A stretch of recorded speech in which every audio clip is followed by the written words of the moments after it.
Dames en here, aan al die Brahmanboere van Suid-Afrika, ons nooi u hartlik uit na ons bil en kommersiële vroulike dierveiling 20 Augustus 2026, Tabazimbi, Limpopo provinsie op die plaas Fairfield B.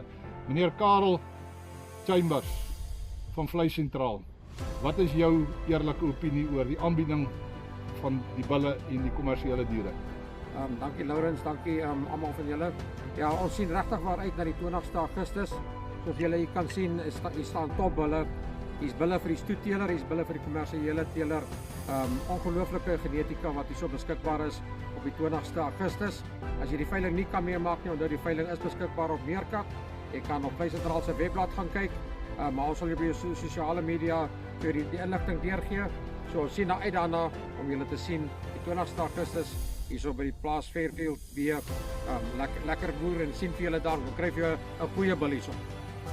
Good day all farmers.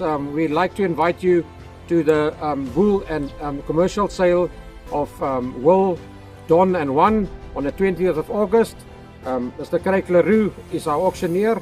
Craig, what exceptional presentation is here behind us, eh? Yes, guys, there's really phenomenal bulls that's going to be up for grabs on the 20th of August. We went through the screening of the bulls today and they were quite strict. You're going to buy awesome, excellent genetics here on sale today.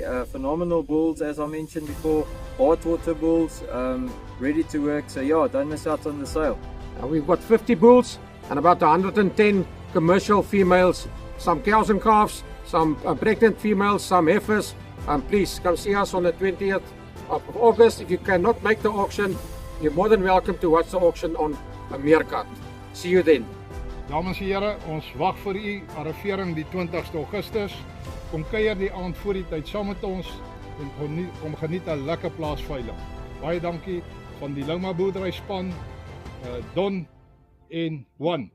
Wens ons u 'n voorspoedige reis toe na ons warm plaasveiling.